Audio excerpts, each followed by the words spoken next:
18 000 personnes ont marché dans les rues de Bruxelles ce matin, une manifestation nationale entre la gare du Nord et la gare du Midi qui a provoqué des embarras de circulation. Le mouvement a aussi été suivi par les travailleurs de la STIB qui a donc tourné au ralenti. Et c'est encore le cas, Michel Gaillard, en cette fin de journée.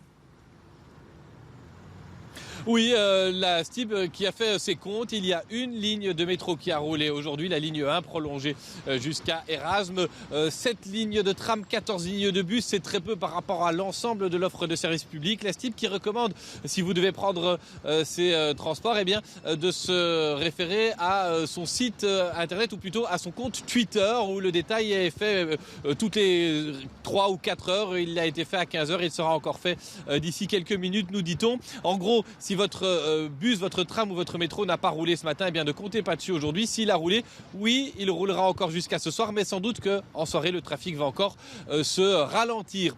Les trains, eux, ont roulé vers Bruxelles et ça a eu un impact parce que eh bien, ceux qui se rendent depuis la périphérie ou la Wallonie, la Flandre, eh bien, ceux-là ont pu prendre les trains pour venir dans Bruxelles et Bruxelles Mobilité a constaté une baisse du trafic des voitures. Quelques pourcents, ce n'est pas grand-chose, mais à titre d'exemple, en été, 15% de trafic en moins pendant les mois de juillet ou d'août.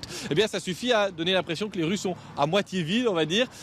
C'est un petit peu l'impression qu'on a en ce moment. Vous le voyez derrière moi, la petite ceinture à hauteur de Botanique. Eh bien, ça roule, c'est fluide. C'est assez rare en général à cette heure-ci. Si vous avez eu des embouteillages en cours de journée, c'est sans doute que c'était à l'approche du cortège, parce que là, évidemment, il y a des rues qui sont bloquées, il y a des milliers de personnes en rue et ça génère des blocages vraiment plus importants du côté de Bruxelles Mobilité. On note donc une baisse du trafic et un trafic globalement fluide en fin de journée. Merci à vous, Michel Gaillard, pour toutes ces informations en direct.